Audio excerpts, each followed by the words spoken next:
Última actualización de este lunes 31 de marzo. La situación en el ámbito de las audiencias está totalmente desbordada, y la verdad es que no me sorprende en lo más mínimo. Después de lo que hemos presenciado últimamente, el panorama mediático parece estar pasando por un momento de transformación vertiginosa, con cambios drásticos en las cifras de audiencia.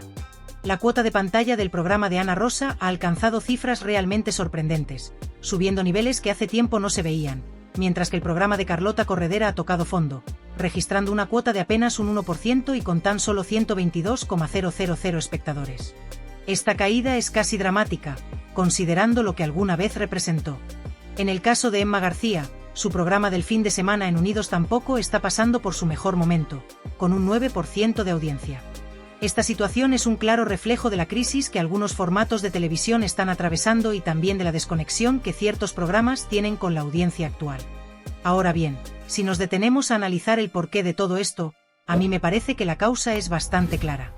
No es solo una cuestión de calidad de los contenidos, sino de los mensajes que se están transmitiendo en estos espacios y de la ideología que subyace en muchos de estos discursos. En un país donde la ideología política está tan polarizada, se corre el riesgo de perder la objetividad y la imparcialidad en los medios de comunicación, lo que termina por alienar a una parte significativa del público.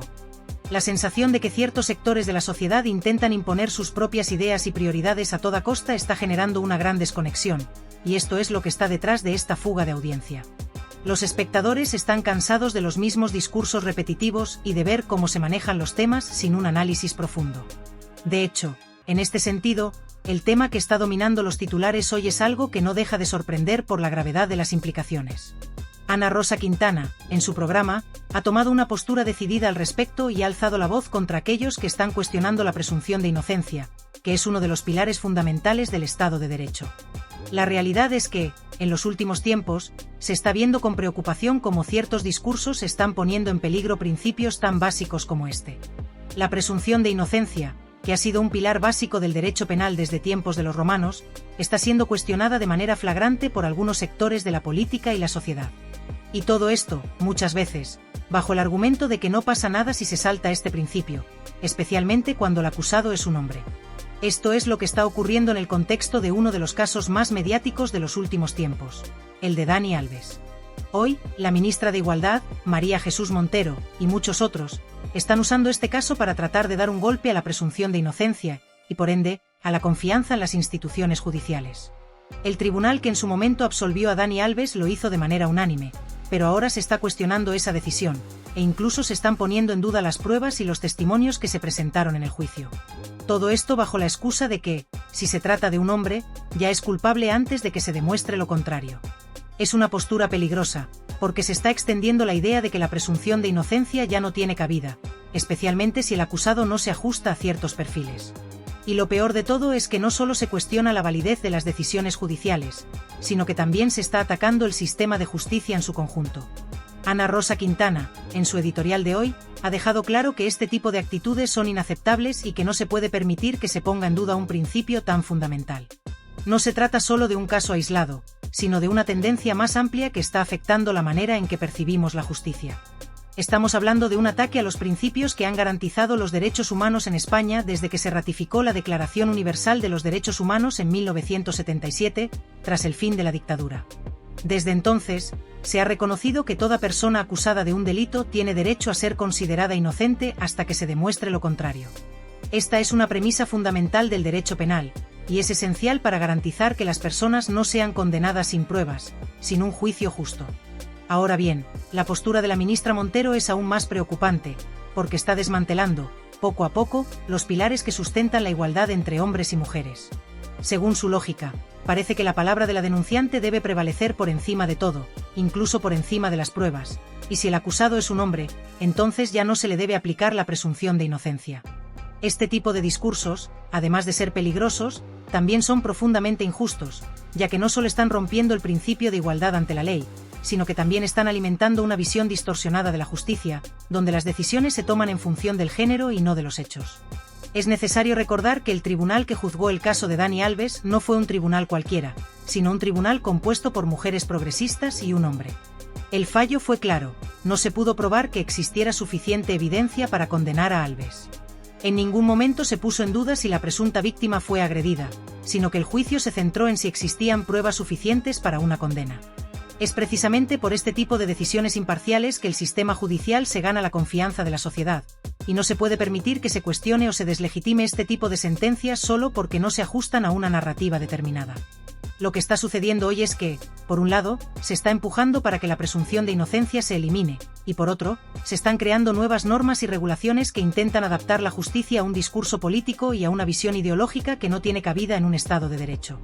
De hecho, la ministra Montero ha abierto una nueva casilla en la campaña de Hacienda para permitir que las personas puedan desgravar la presunción de inocencia, algo que resulta completamente absurdo y que va en contra de todo lo que hemos aprendido sobre la justicia y la igualdad.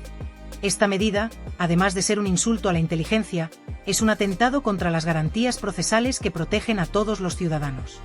Lo más preocupante de todo es que, si seguimos en esta dirección, nos estamos encaminando hacia una sociedad en la que la justicia se convierta en una mera formalidad, en un ritual vacío que ya no tiene base en la imparcialidad ni en la verdad. En lugar de una sociedad que respete el principio fundamental de la presunción de inocencia, según el cual una persona debe ser tratada como inocente hasta que se demuestre lo contrario, nos enfrentaremos a una en la que las personas, sin importar las circunstancias ni los hechos, serán consideradas culpables desde el momento en que se les señale. No importa si eres inocente, si tienes pruebas que te exoneran, si has actuado conforme a la ley, lo único que importará será el simple hecho de ser hombre o de no alinearte con las ideologías predominantes. Este escenario nos coloca en un punto de no retorno, donde la justicia deja de ser un derecho universal para convertirse en un instrumento de opresión y discriminación. Es fundamental que reflexionemos sobre las consecuencias de este cambio radical en nuestra sociedad. Si el principio de la presunción de inocencia se destruye, no solo se socavará el sistema judicial, sino que también se desmantelarán los cimientos sobre los cuales se ha edificado nuestra civilización. Si permitimos que las personas sean juzgadas y condenadas por su identidad, su género o su ideología, estaremos abriendo la puerta a una sociedad autoritaria, donde la opinión pública, manipulada por los intereses de unos pocos, determinará la culpabilidad de los individuos sin necesidad de pruebas ni juicios justos. De ser así, la justicia se convertirá en una caricatura de sí misma, en una parodia que no cumplirá su función primordial, la de garantizar los derechos fundamentales de todos los ciudadanos, sin importar su origen, su sexo o sus creencias. La idea de que la justicia puede ser manipulada según los intereses de la política o de una determinada ideología es, sin duda, una de las amenazas más grandes a las que nos enfrentamos. En lugar de estar al servicio de la verdad y de los principios democráticos, el sistema judicial sería utilizado como una herramienta para castigar a aquellos que no se alinean con la narrativa oficial, con los dogmas establecidos por los poderosos. Esto no solo sería una violación flagrante de los derechos humanos, sino que también llevaría a la creación de un ambiente de miedo y desconfianza, donde las personas no se sentirían seguras ni protegidas por el Estado de Derecho. La justicia, que debe ser el pilar sobre el que se asienta cualquier democracia, se vería desplazada por un sistema arbitrario en el que lo único que importaría sería la pertenencia a un grupo específico y la sumisión a una ideología dominante. Por si fuera poco, este tipo de clima de persecución no solo destruiría la justicia, sino que también minaría la confianza de los ciudadanos en las instituciones que se supone deben protegerlos. La confianza es esencial en cualquier sociedad civilizada. Las instituciones deben ser vistas como mecanismos imparciales que trabajan para garantizar los derechos de todos los individuos, sin favoritismos ni sesgos. Pero si permitimos que se utilicen para atacar a quienes piensan de manera diferente, estaremos destruyendo la base misma de la democracia. Si las personas no pueden confiar en que sus derechos serán protegidos de manera equitativa, si saben que serán juzgados no por lo que hagan o digan, sino por lo que representan, no solo perderemos la justicia, sino que también perderemos la cohesión social y la estabilidad. Es curioso, además, que esta discusión sobre la presunción de inocencia surja en un momento en que la política parece haber perdido el rumbo por completo. Mientras los ciudadanos luchan con los problemas del día a día, el desempleo, la crisis económica, la inseguridad, los políticos parecen cada vez más desconectados de la realidad. La vicepresidenta Yolanda Díaz es un claro ejemplo de esta desconexión. A pesar de la enorme carga de responsabilidades que recae sobre sus hombros, tanto a nivel de su partido como en el gobierno, su enfoque en los problemas reales del país parece diluirse cada vez más. En lugar de dedicarse a los asuntos que verdaderamente afectan a los ciudadanos, sus discursos parecen estar centrados en intereses ideológicos, en la lucha por el poder dentro del propio aparato político, y en cuestiones que poco tienen que ver con la necesidad urgente de soluciones concretas. La carga de trabajo que está asumiendo parece insostenible. De lunes a jueves, es vicepresidenta del gobierno, responsable de una de las carteras más importantes, la de Economía, que debería centrarse en la estabilidad financiera y la mejora de las condiciones laborales. Pero no parece tener tiempo para ocuparse de esas cuestiones, ya que sus esfuerzos se ven constantemente desbordados por la necesidad de ocupar diferentes roles dentro de su partido. Los viernes firma subidas de impuestos, mientras que los fines de semana se dedica a actividades partidistas que alejan aún más la política de las preocupaciones reales de la gente. En su papel como vicepresidenta, debería estar buscando soluciones a los problemas de la clase trabajadora, a la creciente desigualdad y a las dificultades económicas, pero parece más preocupada por mantener su posición dentro del partido y por alinear sus declaraciones con los intereses del poder. Este alejamiento de la realidad es, en gran medida, lo que está ocurriendo en muchas partes del espectro político. En lugar de centrarse en los problemas urgentes que afectan a la mayoría de la población, los políticos parecen estar cada vez más enfocados en la lucha por el poder y en la perpetuación de sus propios intereses. Mientras tanto, la gente común sigue lidiando con los efectos de una crisis económica y social que no parece tener fin. La desconexión entre la clase política y los ciudadanos es cada vez más evidente, y la falta de soluciones reales a los problemas más apremiantes solo aumenta la frustración y el descontento. Y lo que es aún más alarmante es que, mientras se perpetúa este ciclo de desconexión y falta de acción, se está promoviendo una agenda ideológica que no hace más que dividir a la sociedad. Las cuestiones más urgentes y fundamentales, como la creación de empleo, la mejora de los servicios públicos, la estabilidad económica, se están dejando de lado en favor de discursos que solo sirven para alimentar la polarización y la confrontación. En lugar de fomentar la unidad y el entendimiento, la política se ha convertido en un campo de batalla ideológico donde lo que más importa es la victoria sobre el otro, no el bienestar común. Si seguimos por este camino, no solo estaremos poniendo en peligro el Estado de Derecho, sino que también seremos testigos del desmoronamiento de las bases mismas de nuestra convivencia. El principio de la presunción de inocencia, que durante siglos ha sido el pilar de la justicia en las democracias modernas, está siendo atacado. Y con él, se están desmoronando otros principios fundamentales, como la igualdad ante la ley, el derecho a un juicio justo, la libertad individual.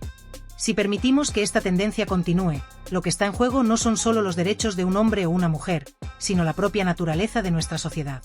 La presunción de inocencia no es solo una cuestión legal, es un principio ético y moral esencial para el funcionamiento de cualquier sistema justo.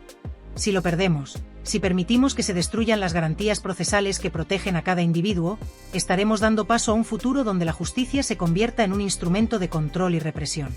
La igualdad ante la ley será solo una ilusión, y la libertad individual, un concepto en peligro de extinción. Sin la presunción de inocencia, ya no podremos decir que vivimos en una sociedad democrática.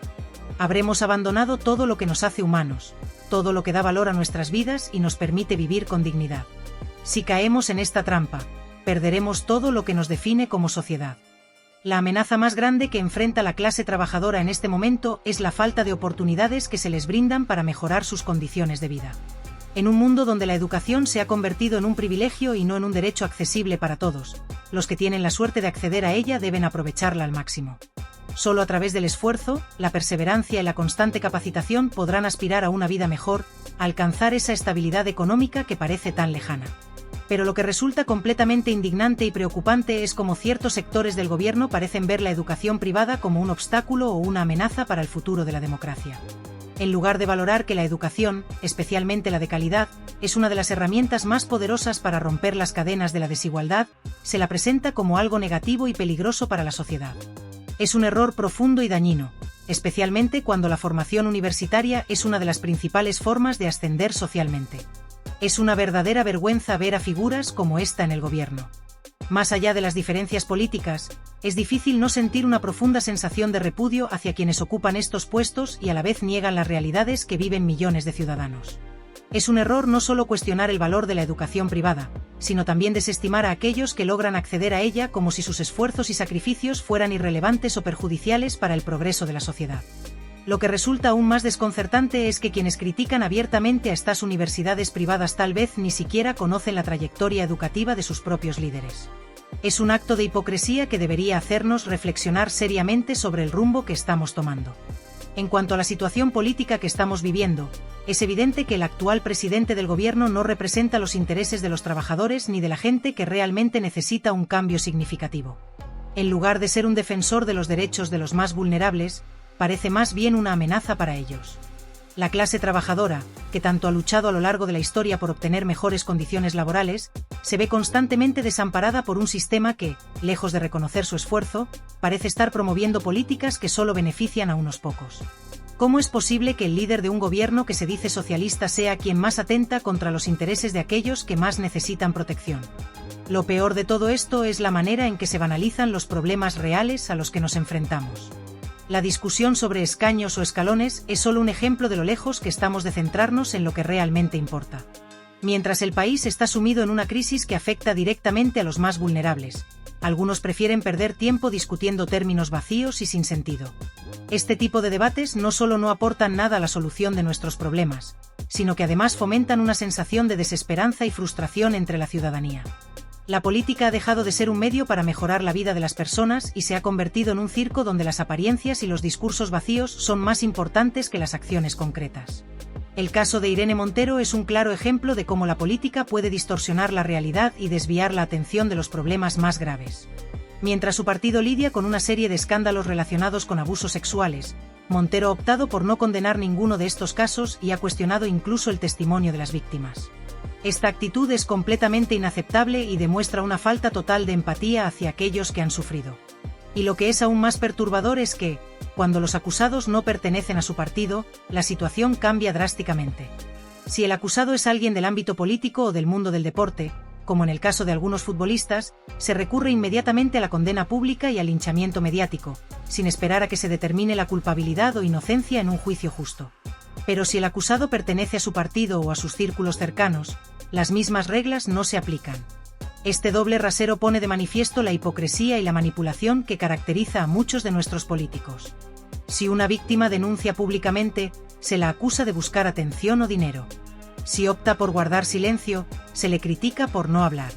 Si decide acudir a la policía, se le dice que está exagerando, pero si no lo hace, se le acusa de no ser lo suficientemente valiente. Es como si las víctimas nunca pudieran ganar, como si estuvieran atrapadas en un círculo vicioso en el que siempre son las culpables, no importa lo que hagan. Este tipo de actitudes no solo son injustas, sino que perpetúan un sistema que permite que los agresores sigan actuando con impunidad. Lo que realmente queda claro, al analizar la realidad en la que vivimos, es que nuestra sociedad sigue atrapada en un sistema profundamente patriarcal que impone reglas invisibles y condiciona la manera en que percibimos la justicia y la victimización. Se nos dice que hemos avanzado, que las mujeres tienen más derechos y que las víctimas son escuchadas, pero cuando analizamos los hechos, nos damos cuenta de que hay una contradicción alarmante en el discurso social y en la práctica de nuestras instituciones. En este sistema, las víctimas nunca tienen la posibilidad de actuar de manera correcta, porque, independientemente de lo que hagan, siempre habrá una excusa para desacreditarlas, para convertirlas en el blanco de críticas, o peor aún, en las responsables de su propio sufrimiento. Si una mujer es víctima de abuso y decide denunciar, automáticamente se expone a ser cuestionada, a que se ponga en duda su testimonio, a que se le pregunte por qué no lo dijo antes, qué hacía en ese lugar, qué vestía o qué actitud tenía en el momento del ataque.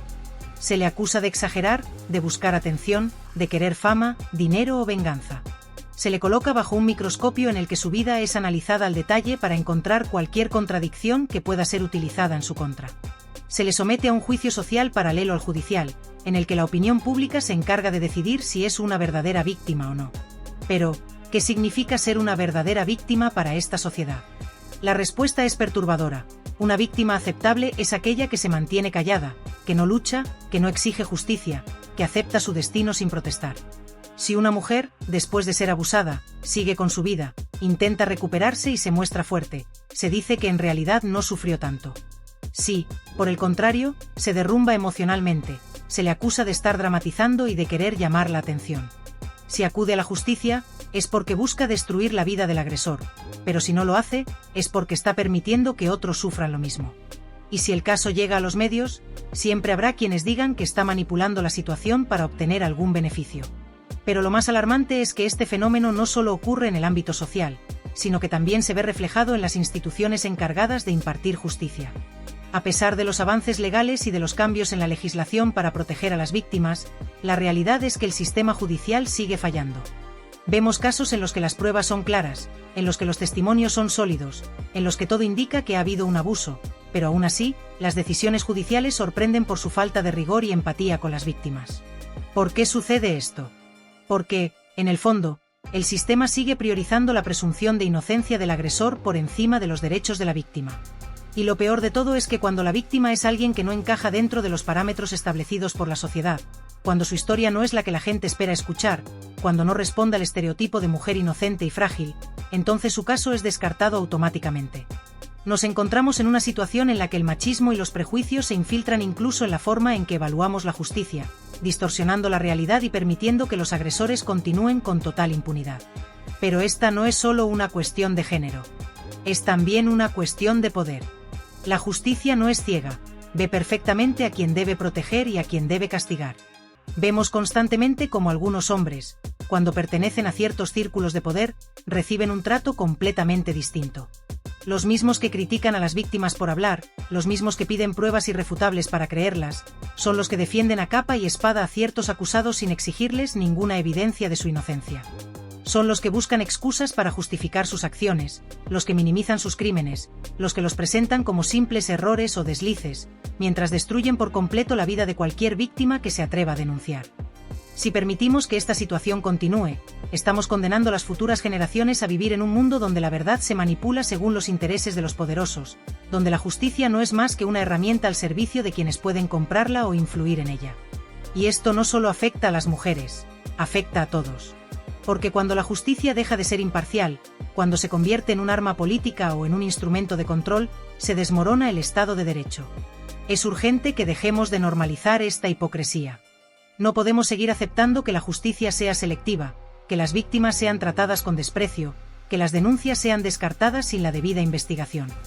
Necesitamos un sistema en el que la presunción de inocencia sea respetada para todos, pero en el que también se garantice que las víctimas reciban la atención, el respeto y la justicia que merecen. No se trata de poner en duda la inocencia de las personas sin pruebas, sino de asegurarnos de que las víctimas no sean silenciadas, de que sus casos no sean minimizados, de que la justicia actúe sin sesgos ni influencias políticas o económicas. Si no hacemos nada, si seguimos por este camino, corremos el riesgo de perder lo único que realmente nos mantiene unidos como sociedad, la fe en que la verdad y la justicia prevalecerán. Si permitimos que la impunidad y el descrédito de las víctimas se conviertan en la norma, estaremos entregando el futuro a un sistema en el que solo quienes tienen poder e influencia podrán vivir con seguridad. El verdadero desafío no es solo cambiar las leyes, es cambiar la mentalidad de una sociedad que sigue culpando a las víctimas en lugar de protegerlas. Es hora de que reconozcamos esta realidad y trabajemos para transformarla. La justicia no puede ser un privilegio para algunos, debe ser un derecho fundamental para todos. Y si permitimos que se destruya, habremos perdido lo más valioso que tenemos como sociedad, nuestra capacidad de creer en un mundo donde la verdad y la equidad son posibles.